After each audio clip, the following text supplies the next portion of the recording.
All right, what is good, everybody? As you can see, we are back with the new Mark 1. Today, we're going to be going over the results for the Crunchyroll Anime Awards. I did not watch the show live, so I was spoiled, though, on what won Anime of the Year. I was not happy with what won Anime of the Year, but we'll get to that when we get to it. But we'll go ahead and go through each of the categories. I'll be skipping over the best vocal performances. I do think everybody did a great job, and whoever won deserved to win, but I'm not that big into the vocal performances and who the actual voice actors are, apart from a handful that I follow. And then they have winners in different languages, and I only watch either an American dub or the Japanese dub. So those are kind of the only ones I care about with their winners, because I don't know any of the other voice actors in different languages. So we'll skip over those categories, but we will go over everything else. So welcome back to the channel. Let's get into it.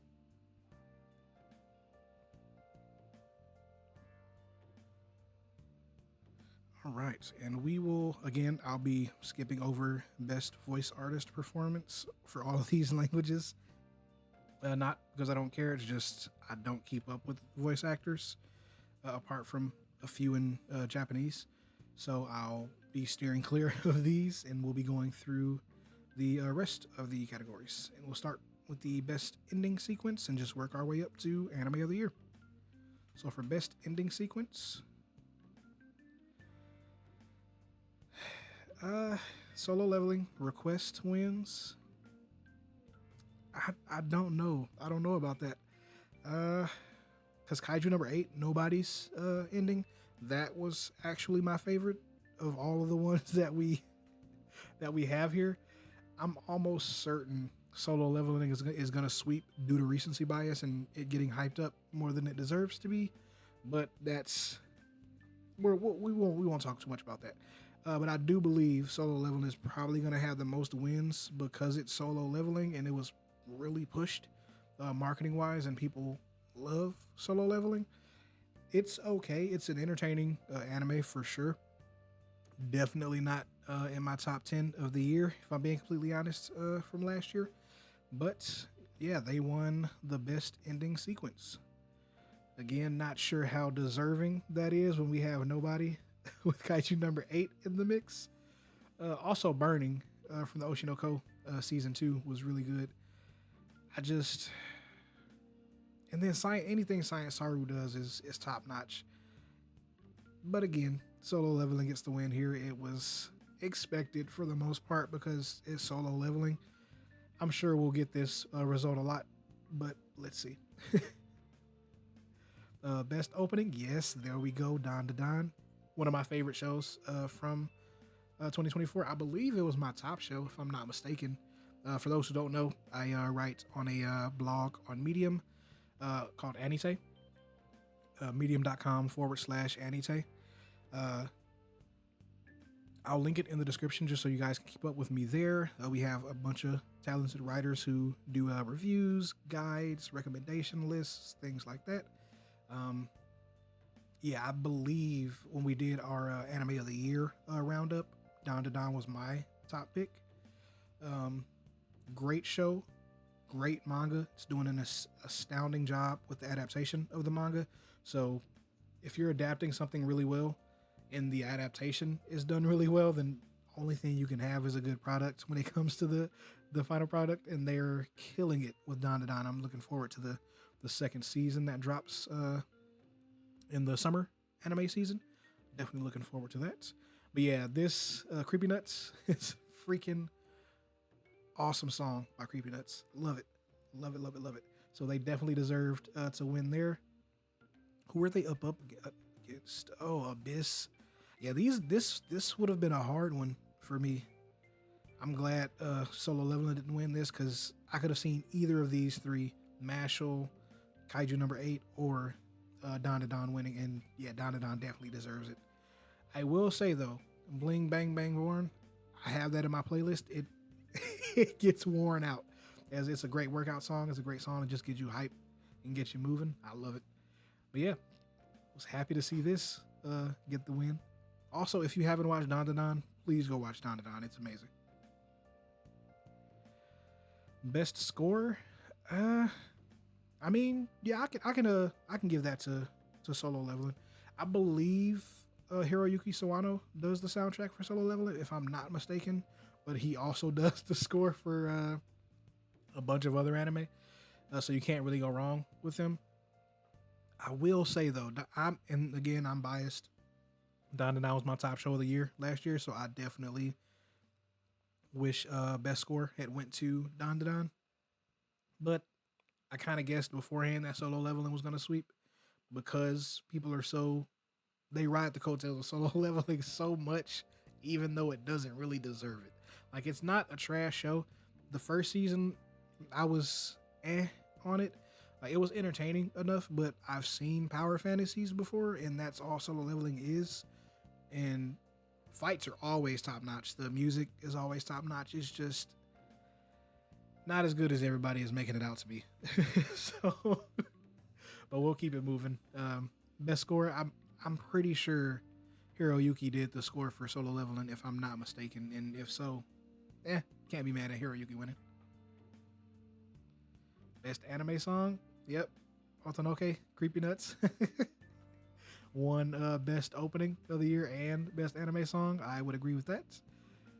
And it was up against the same songs from the opening. So again, still well-deserved win for Don and Creepy Nuts. Congrats, guys. Must protect at all costs character. I would absolutely agree with that. Absolutely agree with that. Let's see who we have. Oh, these are actually some really good choices. We got Okarun. He's the male lead from Don.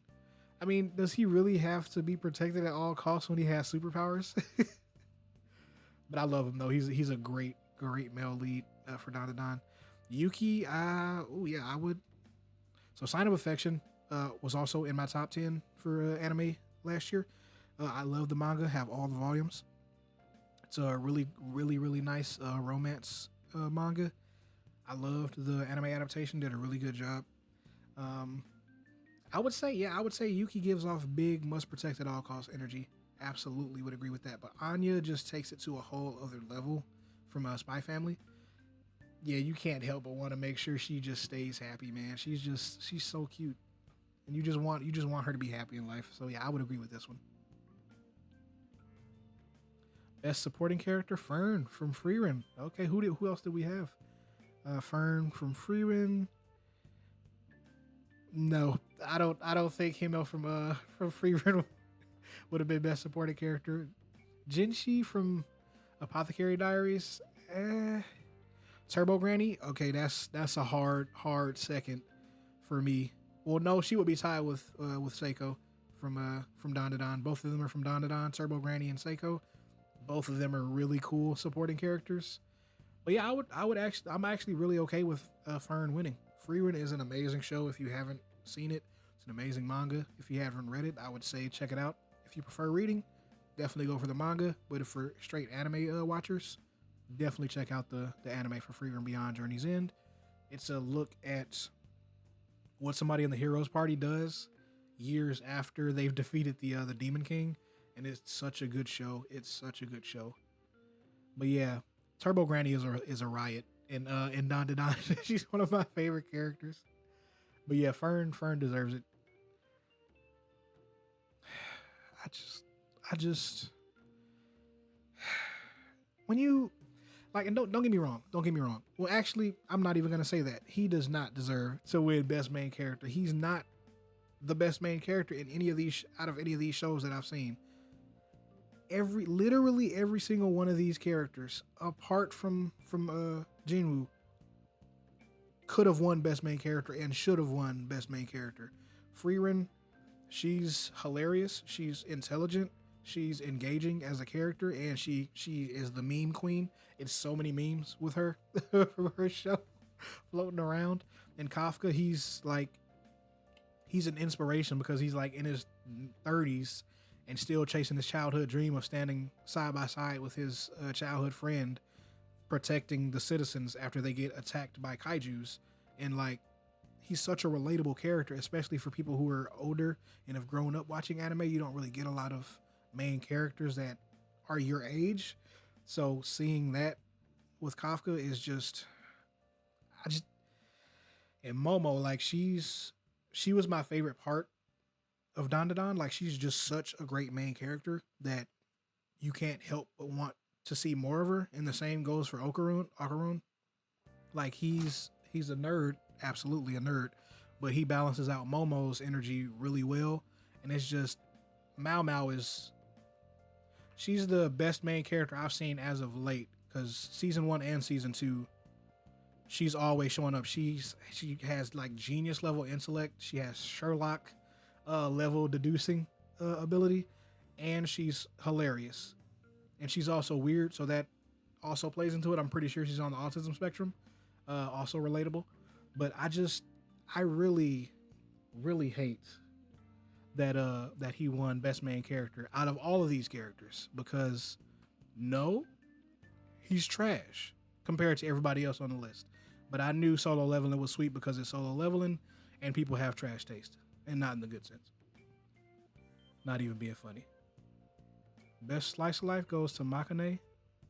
I would agree with this. Laid back camp is always fun. If you want to watch an anime that could lower your blood pressure, get you relaxed, and just lull you off to sleep, Laid Back Camp is that. And it's not because it's boring, it's because it's just so relaxing. All the characters are great, and it's just any episode you watch of it, you can go away feeling better than before you started.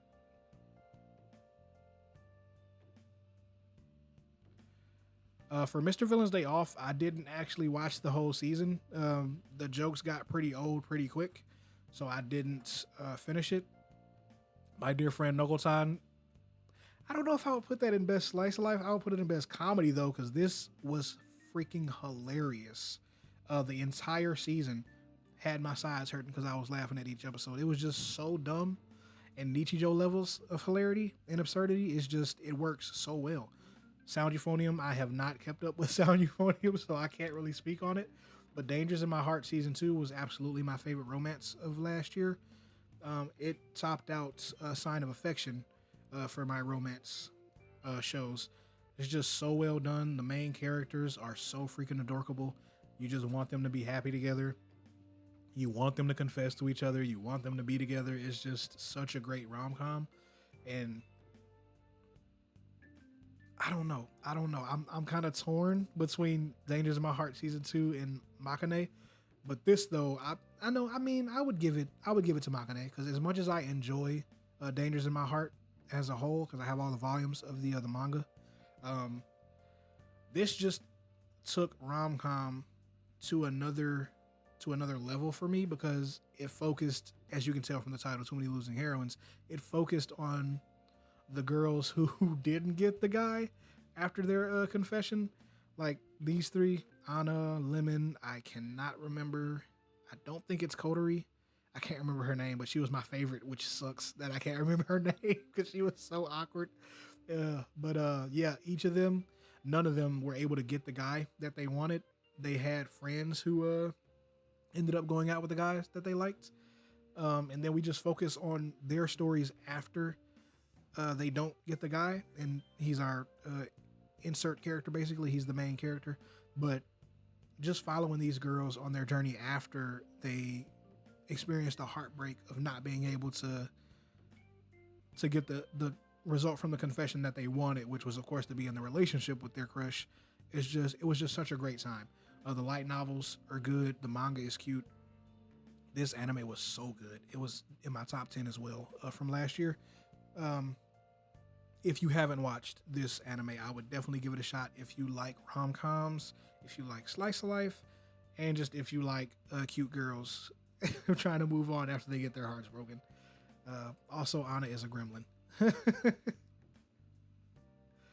Best drama goes to Frieren Beyond Journey's End. Who are they up against? Sign of Affection. As I've stated before, I love Sign of Affection. I did not keep up with Dead Demons Destruction because it was very heavy. So I gave up pretty early on in the season, and I don't think it's something you should binge. So I most likely won't ever be finishing this. Um, but a lot of people I do know that did watch it. They said it was something.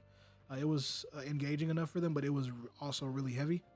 Um, Oshinoko season 2, Oshinoko season 1 was top notch. Season 2 was great as well. I read all the way through the end of the manga. The ending was okay to me. I didn't I wasn't up in arms like a lot of the fandom was when they saw the ending to Oshinoko. But I didn't watch Pluto. I have it in my watch list on Netflix. Have not gotten around to it. Don't know when I will. Apothecary Diaries, cannot sing this show's praises enough. It's an amazing show for those who like drama, mystery, with a sprinkle of comedy, because Mao Mao is hilarious. But for those who love mysteries, dramas, whodunits, things like that, Apothecary Diaries is your go-to for that. It would have been between these two for me for best drama. Sign of Affection, not so much. I could have saw it in the romance category possibly, because it was in my top 5 for romance anime of the year. But yeah, going between these two, I honestly don't know if I would have given it to Frieren over Apothecary Diaries. I absolutely would have gone for Apothecary Diaries out of these two for best drama, but both are amazing shows. Looking forward to season 2 of Frieren. I am enjoying season 2 of Apothecary Diaries this year. Again, if you haven't watched either of these two shows, absolutely go get on both of them. Frieren is an amazing show, as is Apothecary Diaries. You would not be disappointed with either one of those options. So I would have been fine with either one of those two winning. So yeah, I'm good with Frieren taking it. Best Isekai. So I'm a big fan of Isekai because you can do so many different things with the genre. Who are they up against? Konosuba is one of my top comedies of all time, not just of last year. Konosuba and Nichijou, along with Gintama, are my top 3 when it comes to comedies. All 3 of those just do so many things really well. So I would have loved to have seen Konosuba take it home. I know a lot of people weren't a big fan of season 3 of the anime, which I can understand. A lot of people said they had worn their jokes thin, and they were just rinsing and repeating too much for them. I disagree, of course, but I can see why it wouldn't have won over these two shows at least, because people love Mushoku Tensei. I did not keep up with Mushoku Tensei. I dropped off when the main character started dealing with erectile dysfunction.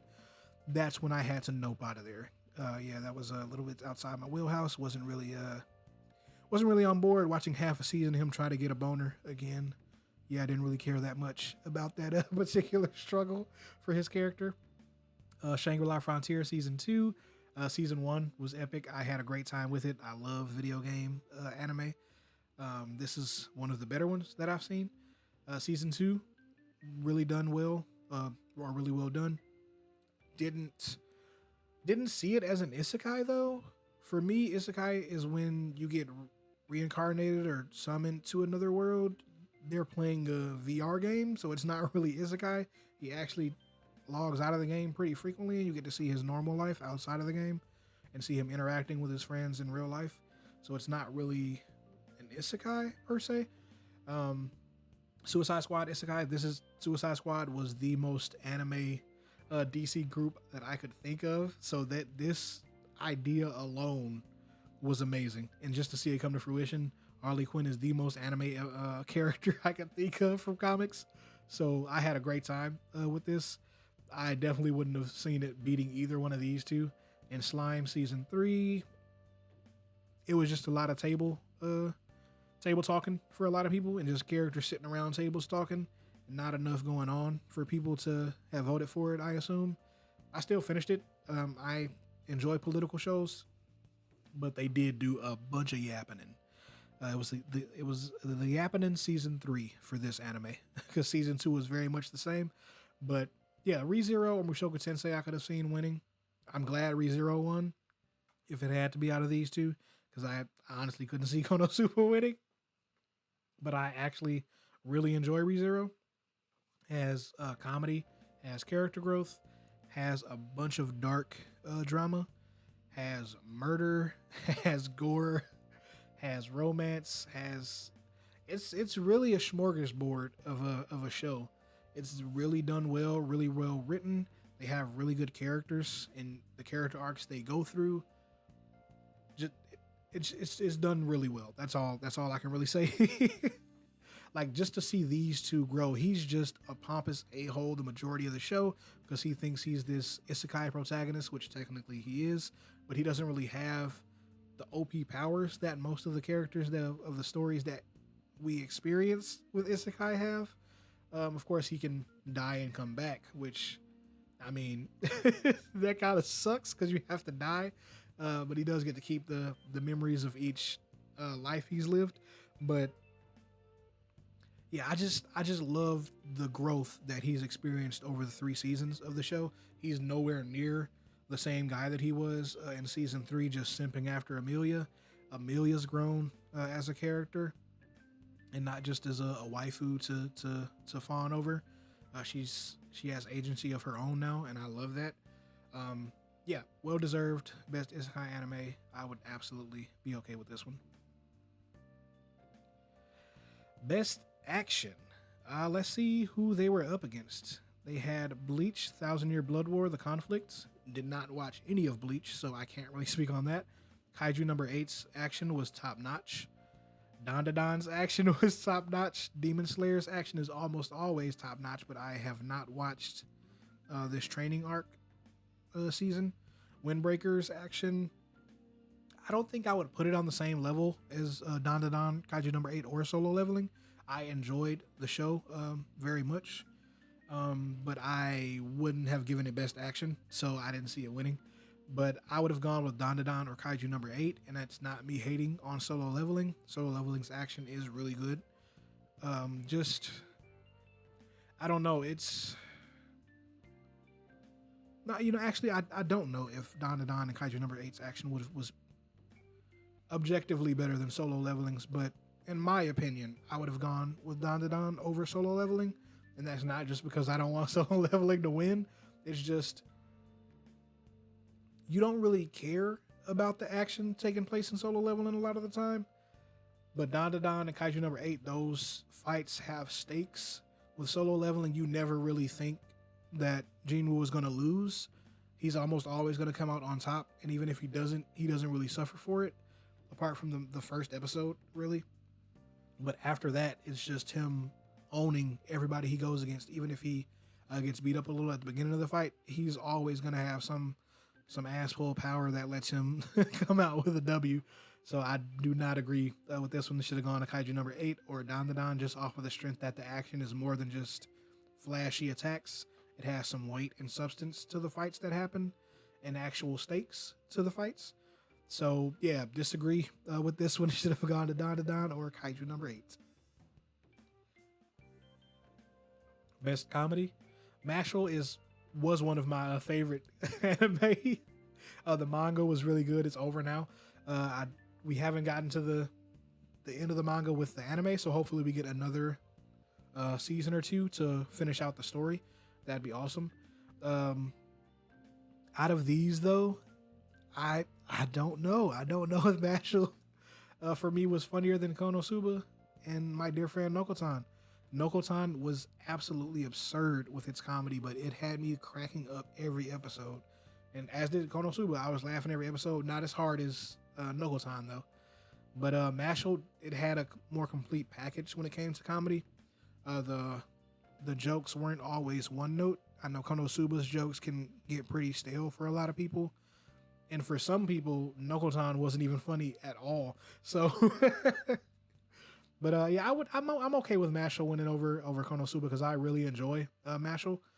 For pure comedy, though, Konosuba is always going to top Mashle for me. But out of all of these options, Ranma 1/2 was really good too. This was my first time experiencing Ranma, so I didn't watch the original series, but I enjoyed the heck out of this. Looking forward to the continuation. Spy Family Season 2 was nowhere near as funny as either of these four, so I can see why it didn't win. Delicious in Dungeon wasn't that funny to me. I enjoyed it, but was nowhere near funny as the rest of these, honestly. But yeah, I'm okay with Mashal getting the win here. It deserves way more attention than it gets, for sure. So if you haven't seen Mashal season 1 or 2, I would definitely have you check them out. It's a great show. Blue Box with Best Romance. Who are they? Who are they up against? Sign of Affection, Makane, Dangers in My Heart season 2, Scott Pilgrim Takes Off, and Ranma 1/2. Oh, this is a collection of top-notch romance anime. If I'm being completely honest, I am kind of biased though because I was reading Blue Box before I got into Sign of Affection and The Dangers in My Heart. I love Blue Box. I'm a huge fan of it. I was super excited when they got the anime announced. I'm still up to date on the manga. It would have been out of these three for me. Sign of Affection, Blue Box, or Dangers in My Heart season 2. Season 2 was leagues better than season 1, which is saying something because season 1 was amazing of Dangers in My Heart. But Blue Box, I know a lot of people are just going to say this is simping the anime because Taiki absolutely simps over Chinatsu, but it's just the fact that they push each other the way that they do just adds a different depth to their relationship before they actually start going out that I'm really a big fan of. And I love the way that they balance the sports and romance of the anime. I would say this is a well-deserved win. I would have loved to have seen it go to Dangers in My Heart season 2 though, or Sign of Affection, but again, I'm a huge fan of Blue Box, so I am not mad at this one at all. Best background art. Yeah, I can see this going to Freerun. Freerun has some really good backgrounds, even compared to the rest of these shows. Freerun absolutely deserves the win here. Again, I haven't seen Pluto. Not sure if I will. Have seen these three though, and I would agree that Freerun has the best background art out of all of these. Best director. I don't actually know that I would have gone with Keiichiro over Norihiro because the direction of Apothecary Diaries is so well done. Not that Keiichiro does a bad job with Freerun, because I believe the direction on there is top notch as well. This is a hard split between these two. I feel like a lot of the categories that both of these shows are in are always neck and neck between the two because they're just that good of properties. Again, can't sing either of these shows praises enough. If you haven't watched them, please do yourself a favor and go watch them. But that's it's pretty cool seeing Keiichiro Saito get Best Director for Freerun. Well deserved. Well deserved.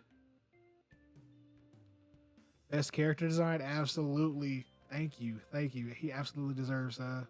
They absolutely deserve it for Dandadan. The character designs in Dandadan are top notch. All of the antagonists that they go against, all of the monsters, Turbo Granny, just him when he transforms. Okarun when he transforms is awesome.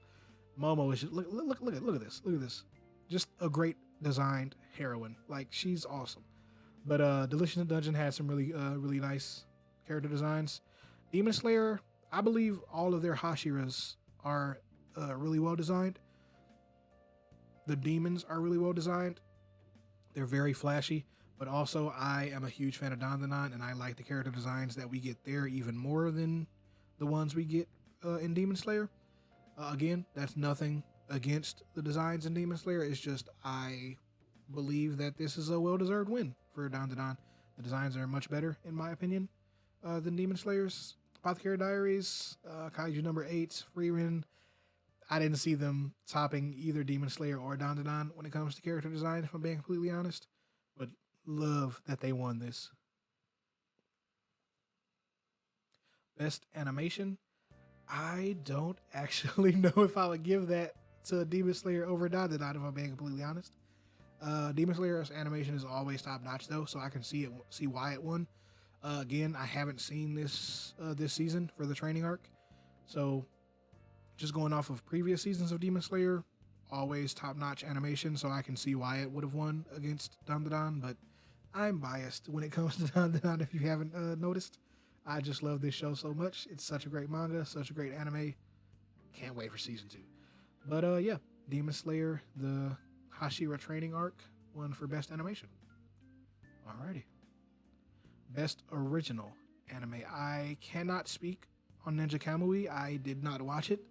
I think it was on Max, if I'm not mistaken. It was either Max or Hulu. Either one. I did not watch it. I did watch the rest of these, and I actually disagree with Ninja Kamui, despite me not watching it, because Train to the End of the World should have been the best anime of the year, in my opinion. Dandadan was my vote for top anime of the year, just because I enjoy I enjoy it so much. But especially as an original anime with nothing to go off of, Train to the End of the World just blew my socks off. Watching it, you never knew what was coming next. You were always surprised with the way the characters were going to act. The characters were great. The character interactions, their relationship dynamics are top notch. The animation was great. The background art design, the direction. This was just this anime had the whole package, basically. I did not finish Metallic Rouge, Buchigiri, or Jellyfish Can't Swim in the Night. I watched multiple episodes of these, but did not finish any of these apart from Train to the End of the World, because that held my attention to the very end. The others did not. Train to the End of the World, if you have never heard of it or if you've never watched it, please go watch it. It was one of the best shows to come out of last year. I won't spoil about what it's about. It's best you go in as blind as possible, but please go give that a watch. It is so good. So good. I do not believe it should have lost to Ninja Kamui, if I'm being completely honest, but again, haven't watched Ninja Kamui, but I am almost certain I wouldn't enjoy it more than I did Train to the End of the World. Best new series is another Solo Leveling win that I completely disagree with, because if I'm being completely honest, all of these shows are better than Solo Leveling. I've already sung the praises of Free Run and Apothecary Diaries and Dandadan, so you all know how I feel about those three. Delicious in Dungeon, I would say it's on par for Solo Leveling for me. I haven't completely caught up with Delicious in Dungeon, so I can't really speak on the latter episodes. Kaiju number 8, absolutely better than Solo Leveling, in my opinion. Dandadan, well, these three, you already know, I think are leagues above Solo Leveling, but again, recency bias, getting the heck pushed out of it through Crunchyroll, I can see why Solo Leveling won as many of these as they did. Completely undeserved, in my opinion, but would have loved to see either one of these win. Any of these four would have been a more deserved win on top of Solo Leveling. Best continuing series. No, I disagree with this. The reason I didn't watch the training arc is because I fell off in interest for Demon Slayer. It really is a bunch of flashy fights, and you're trying to get to the next flashy fight and see what demon Tanjiro is going to cry over next. So, excuse me.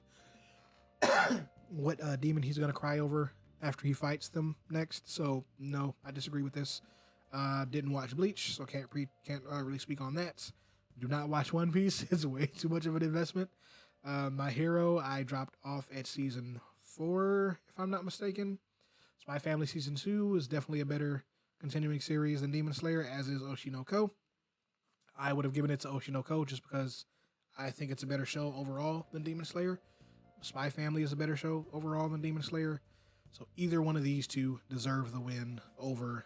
I'm actually surprised One Piece didn't win with how, with just the staying power that it has.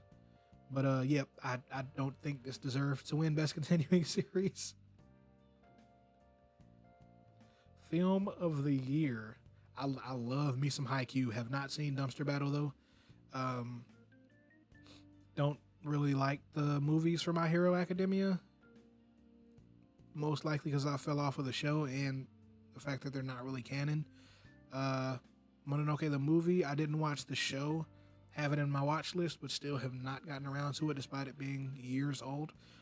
Did not see The Colors Within, so I can't really speak on The Colors Within. Have not watched Spy Family Code White yet either. but I have seen Look Back and I've read Look Back.